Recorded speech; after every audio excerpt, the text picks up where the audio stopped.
On Saturday night, the Washington draw was announced. Every tennis account on the internet was posting the identical line within an hour. The reigning champion may take on Alex Eala. That statement is accurate. Additionally, it is the second most intriguing aspect of her side of the draw. Not the initial one. Because Alex Eala must pass an Olympic gold medalist before she can come close to Leylah Fernandez. Almost no one is discussing round 1, the quarterfinals, or some possible Sunday or Monday. Let me tell you what I believe is truly going on in Washington this week, and I want to be completely honest with you. I'm a little anxious about it. This is the first claim. Eala versus Fernandez, the match that everyone is talking about, has a very real danger of never happening at all. Not because Eala isn't good enough. Due to a decision this tournament made weeks ago that almost anyone noticed, as well as the name that was placed right next to hers. This is the second claim, and it's the one I keep returning to. The American media is currently telling a different story if that match does occur. The underdog from the Philippines is not playing the Canadian champion. That framing is incorrect. It is incorrect in a way that fundamentally alters the meaning of the match, and once you see it, it cannot be undone. I'll demonstrate what I mean in detail, but not just yet. In the following 20 minutes, 3 objects will be unlocked. The first round's trap and the reasons a wild card can be more hazardous than a seed. These 2 women already share a result from earlier this year, but I haven't heard a single preview mention of it. And one number, 70, explains why this particular week is more significant to Alex Eala's career than any match she has participated in since Wimbledon. 21 years old, a career high, and ranked 28th in the world. I've never participated in this tournament before. And the most challenging first task in the entire field. We will so properly open this sketch, line by line. You'll see why this isn't a preview after you see how her week is structured. It's a test of stress. You need to think of one number before we begin the draw. It's not a rating. The number is 70. 70 points. For the duration of the North American swing, Alex Eala must defend all of that. 70, including the US Open, Washington, Toronto, and Cincinnati. You must comprehend the true nature of the sport in order to comprehend why that figure is significant. Because most people are unaware of how odd tennis rankings are. Consider it this way. Every competitor enters a contest with a backpack. What they won at this same tournament a year ago is in their rucksack. This is where it gets cruel. To remain exactly where they are, not to climb, but to remain motionless, they must earn everything over again. This week, Leylah Fernandez enters Washington with 500 points in her backpack. Since she was the winner of this title the previous year. Points are lost in every round she loses, and they never return. Alex Eala enters with a nearly empty backpack. Why? Since things didn't go well last summer. After losing her first match in Toronto, she had to withdraw from the tour due to a left shoulder issue. She performed the entire swing in 2 tour-level events. With a total of 70 points, she advanced to the second round of the US Open. Then she was gone. Thus, Alex Eala's 2026 arrival in Washington is a player who is unable to truly falter. She can't break through the floor underneath her. From Monday forth, every game she wins is an addition. The competition itself is now underway. The William H.G. Fitzgerald Tennis Center hosted the WTA 500 Mubadala City, D.C. Open from July 27 to August 2. The winner receives $252,000. However, the top players don't come for the money. The gateway event is this. Toronto feeds into Cincinnati, Cincinnati feeds into Flushing Meadows, and Washington feeds into Toronto. The version of yourself you carry into the year's last slam is usually the one you find in Washington. The field has been loaded. The top seed is Jessica Pegula. She was followed by Diana Schneider, Naomi Osaka, and Alina Svitolina, all of whom advanced to the second round via bye. The remaining 8 seeds are Emma Navarro, Madison Keys, Fernandez, and Anna Kalinskaya. Tell me what is missing from that list once you've read it again. Alex Eala's career high is ranked 28th in the world. She recently made history at Wimbledon, but she isn't seeded here, not because she didn't play well, but because there are only 8 seeds in this tournament, and 8 is a pretty tiny number when Keys, Osaka, and Pegula all want to compete in the same week. Being unseeded is a serious technicality. A seed offers defense. A seed indicates that some opponents cannot be physically positioned ahead of you early in the draw. Eala doesn't possess any of that. The computer can put anyone in front of her, and she is floating freely in a field full of Grand Slam winners. It did, but we'll make it. I want you to put this date in writing after one more. August 24th. That is the U.S. Open seeding deadline. Eala is presently ranked 29th on the list of entries. She will be the first Filipina in U.S. Open history to be seeded if she is in the top 32 on that day. She has roughly 4 spots of cushion and 3 tournaments. This month's actual scoreboard is that. 4 spots, a deadline, no awards, and no headlines. You are already the type of person who prefers the real mechanics above the highlight clip, if you are still with me at this point. This American summer, I will cover every game for her, match after match, including whatever takes place on Monday. Therefore, you can subscribe for free if you want to be here when this is resolved instead of reading about it 3 days later. All right. Eala has a career-high ranking, a deadline she can meet, and nearly nothing to lose. Which, until you see the name printed just across from hers, seems like the ideal arrangement. First round. Zhang Qinwen vs. Alexandra Eala. I don't believe it has landed yet, so let me reiterate that. This draw includes the Olympic gold medalist. She is a wild card in it. And in the first round, she landed on Alex Eala. That's not unlucky. That's math. When you are ranked 28th in the world and only 8 players are protected by the tournament, that is what occurs. This explains why a wild card is far riskier than most people realize. A wild card is a complimentary entry into the tournament's main draw. It has no position, no protection, and no seeding. This indicates that a loose object moving around inside the bracket is a wild card. It is capable of landing anywhere. That object is typically a local favorite or a promising adolescent. Occasionally, there is a previous world number 5 who won a gold medal in Paris. Zhang Qinwen has been reconstructing. Her rating was lowered by injuries, and she has spent this season recovering. Consider the impact that has on a player. There is nothing to protect. No seed to keep safe. She was not burdened by any expectations. To put it another way, she is coming to Washington in precisely the same emotional state as Alex Eala. Hungry, totally free, and not ranked in the sense of seeding. On court 1, on the first day, 2 players had nothing to lose. It's not the first round. It's a collision. I must now inform you about Hangzhou Asian Games semi-final, September 28, 2023. Eala was ranked 190th in the world at the age of 18. At the age of 23, Jung was the clear favorite in the globe. Almost no time was spent on the opening set. Jung, 6-1. There was no competition. It was an exhibition. The second set. Eala loses 2 games to 5. She might lose in a semifinal by just 1 game. At 4 in the morning, the entire Philippines was watching a match versus a player ranked 167 ranks higher than her, and then something unexpected happened in that stadium. A match point was saved by her. Then one more. Then one more. Refusing to let the match end, game after game after game. She pulled it all the way back to 5. Then to all 6. Break the tie. 7 points to 5, she prevailed. Put 3 together. Eala breaks. 3 games to 1, she is ahead. And for roughly 20 minutes, the Philippines is actually on the verge of winning its first tennis gold medal in the Asian Games since 1962. 61 years old. The body then collapsed. It was time to pay for everything she had invested in making it through the second set. Jung advanced to the gold medal match after closing at 6 feet 3 inches. Bronze went to Eala. After losing, she left that court. Additionally, she was a totally different person when she left the court than when she entered. I want you to sit with this brief inquiry. Eala was playing with house money when she was 18 and ranked 190.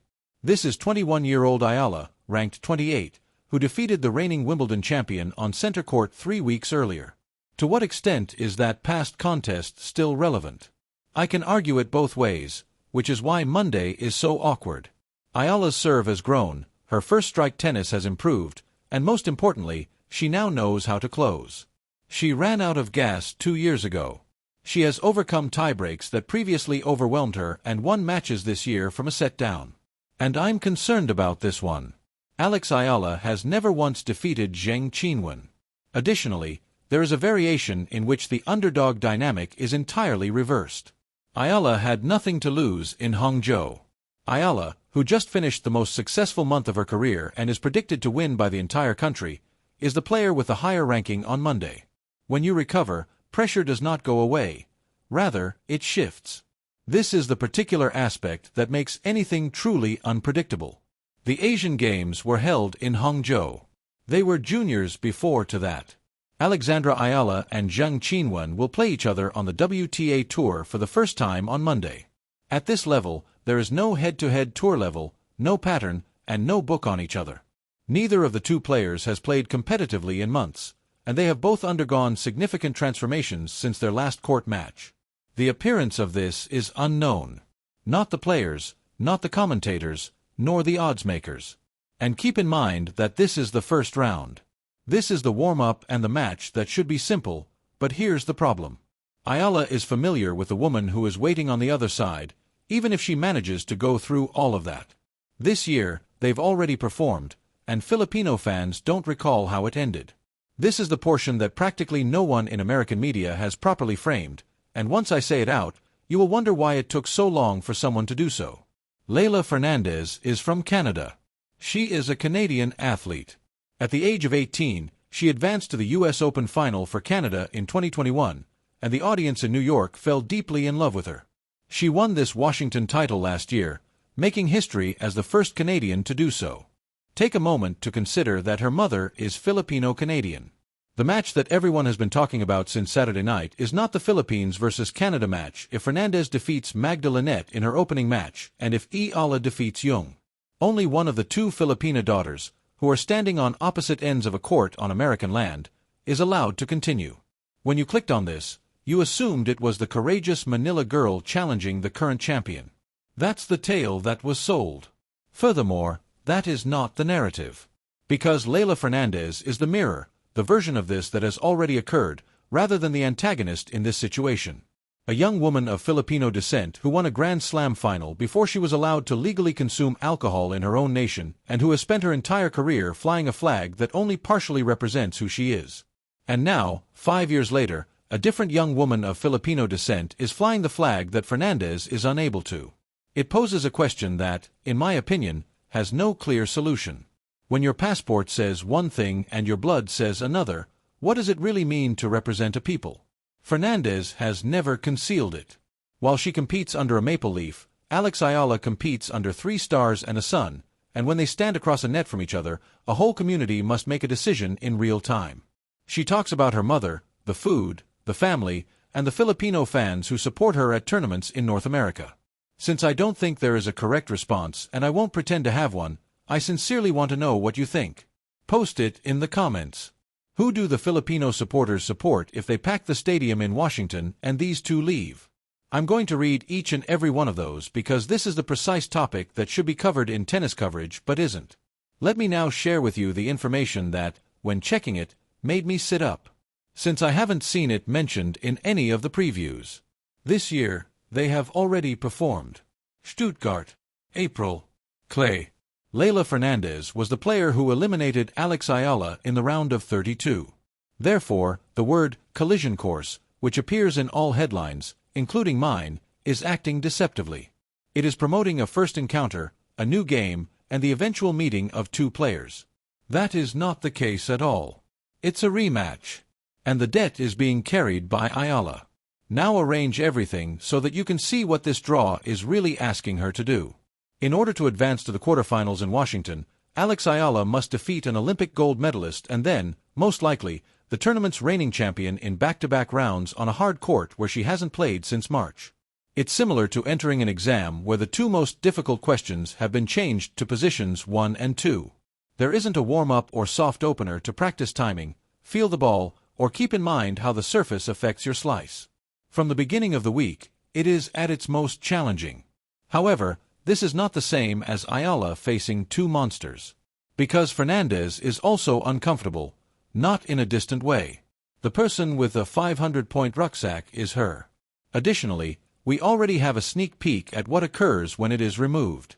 Fernandez fell from 25 to 34 earlier this month after her Washington points from the previous year were momentarily removed from the live rankings. In a single spreadsheet line, 9 spots were lost. This week, that is her reality. She's not just defending a crown for fun. To halt the bleeding, she is protecting it. During her media day on Saturday, she stated it herself. She claimed to reflect on those recollections. She strives to return to that state after that fight and the energy the crowd gave her. However, she also made a more illuminating statement. 1 year is a long time, and a lot can change, she remarked. That is a champion informing you aloud that she is aware that the earth has shifted beneath her. Thus, this is not a challenger versus a behemoth. Against a champion who has everything to lose, this rising star has nothing to lose. And an Olympic gold medalist who shouldn't be in this section of the draw sits between them. This leads us to the one question that truly counts this week. Can Alex Eala accomplish any of this on a hard court? Now let's examine the receipts. June for 3 weeks. Berlin, first round. The Queen's Club champion is Dana Vekic. 3 days after winning a trophy, she was defeated by Eala 75-64. Elena Rybakina, round 2. World number 2. She was defeated by Eala 75-64. Then Elena Svitolina 63-64 to make it to the semifinals. Gone. Wimbledon came next. No player from the Philippines had ever been seeded at a Grand Slam, so Eala's arrival as the 29th seed was historic in and of itself. Never. Renata Zarazua in the first round. Maya Joint, second round. Iga Swiatek, the reigning champion, on the largest platform in the sport in the third round. 7-5 in a 9-point first-set tiebreak. Then straight sets, 6-2. The reigning champion was overthrown. The first Filipino singles player to advance to a major slam's fourth round. It's not a hot streak. One successful week is a hot streak. This player has mastered the ability to defeat elite opponents in back-to-back rounds, which is precisely what this Washington draw is going to require of her. That is the first piece of proof. This is the second piece of evidence, and since it is stored in a spreadsheet rather than a highlight reel, no one discusses it. 1,666 ranking points belong to Alex Eala. 1,344 belongs to Leylah Fernandez. Go back and read that. In this match, the player who is considered the underdog is ranked higher than the reigning champion. Throughout the summer, Eala will be defending 70 points. In just 1 week, Fernandez is defending 500. They are traveling in opposing directions structurally. One has an empty bag and is ascending. One is attempting to halt a slide with a complete one. This is the subtle aspect that makes this particular week so unique. This may be Alex Eala's last truly free tournament entry in a long time, because she will have to defend each point she receives starting on Monday for a full year. Achievement carries its own weight. She is playing weightless in the strongest form of her life, and this is the last week she will be able to do so. Third piece of evidence. This is the one that has the potential to ruin everything. The surface is the variable, not the opponents. The 2026 season is clearly divided in halves. She had trouble on clay. Visibly, that is. Linz round of 16. Stuttgart's round of 32. Madrid round of 64. Roland Garros first round exit. For things happened. Not much traction. She changed as an athlete when the grass appeared. Semi-final in Berlin. A Birmingham WTA 125 championship. Wimbledon's fourth round. Everything that perishes on clay survives on grass, including the first strike tennis, the flat serve, and short points. The unknown is the hard court. Since March, she hasn't participated in a hard court competition. However, I constantly remind them about this. Alex Eala, the player you know today, was born on a hard court. Miami in 2025. As a teenager, she advanced to the semifinals and defeated 3 Grand Slam winners in a single tournament when ranked 140th in the world. We are all having this talk because of that week. For her, hard court is not a foreign place. Rather, it is her home. Let me now share with you something that not a single station has mentioned. In Washington, Eala plays doubles as well. With 46-year-old Venus Williams, a 14-time major doubles champion, in their second collaboration. The tournament shared a photo of them practicing together this past Saturday with the remark, inspiring multiple generations.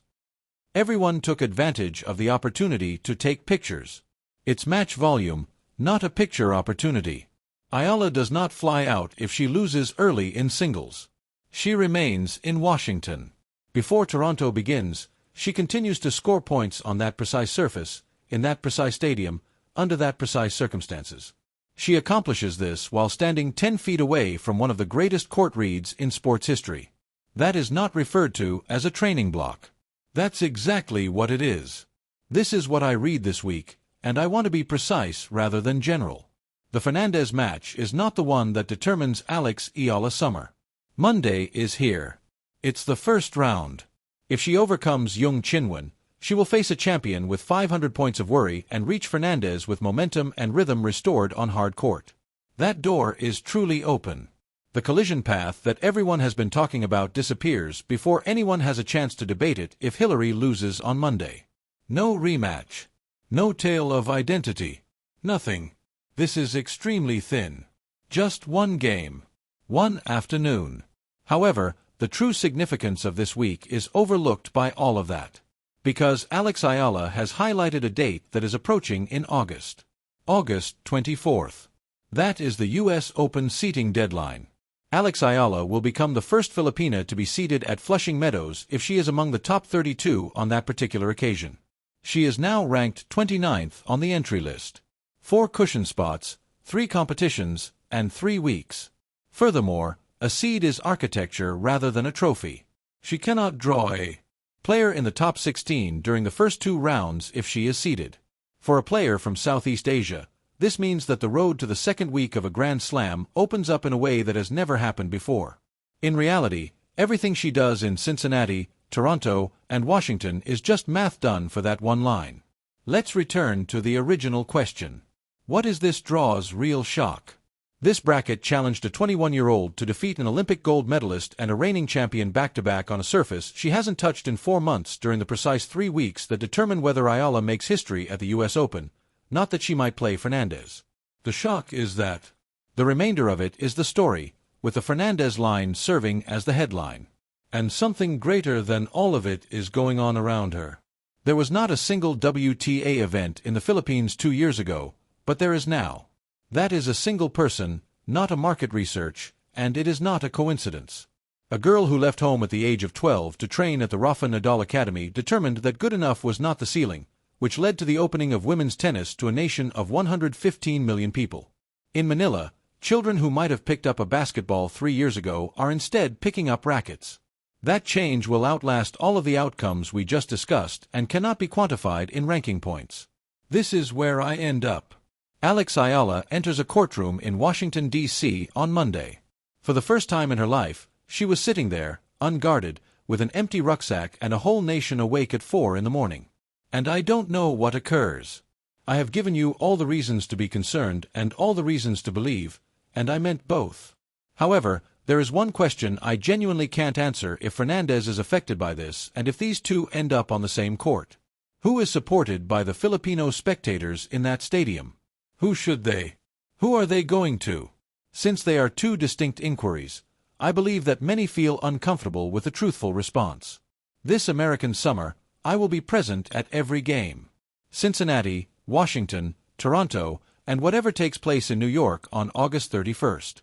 We just broke each one down in the same manner. Therefore, subscribe if you want to be in the room when this is resolved with me rather than reading a recap 3 days later. What do you think Monday looks like? Let me know in the comments.